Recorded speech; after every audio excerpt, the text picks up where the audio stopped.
I was a senior in high school, and I should have known better.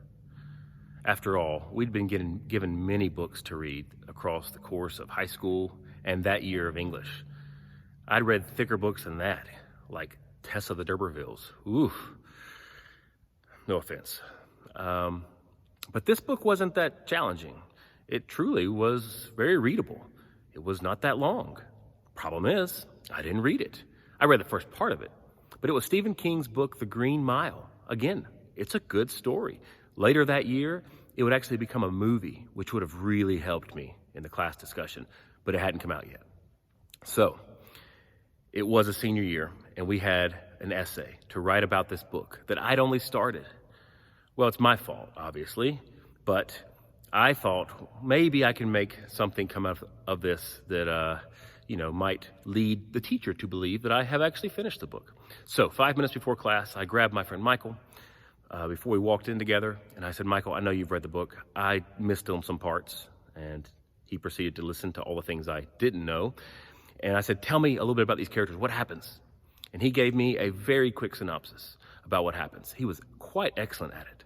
I can say that because we wrote our papers in class for that exam. The next week we got our papers back, and lo and behold, I got an A, and Michael got an A-. Now, Michael was the valedictorian of our class, so I'm kind of proud to say that. I beat him in this one small thing, except that I didn't really. I mean, I did get a better grade, and I certainly rubbed it in his face.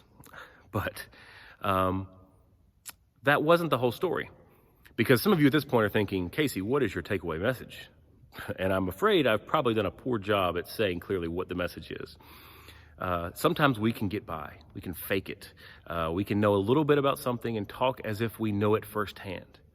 Well, the next week in class, when we came back, the class was having a discussion about the book.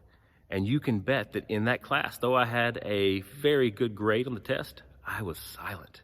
I was afraid to speak, to show my ignorance, because I didn't have a firsthand experience with the whole work. Well, here's a connection. In this sanctuary, we heard from our seniors on Youth Sunday share from their stories of faith. Now, they could have written these stories because they've grown up hearing the first chapters of the Bible, essentially. The names, the faces, the people. But they could not have shared so deeply and personally and profoundly if they didn't have their own experiences. And so I'm grateful for our students who can share out of the richness of their personal experiences with Christ. And it comes across in worship and also as you get to know these youth. I hope they are an example to all of us, not just to read about God, not just to think about others' views of faith, but to seek our own experiences firsthand, because ultimately that's the only grade that matters. For now, the peace of Christ be with you.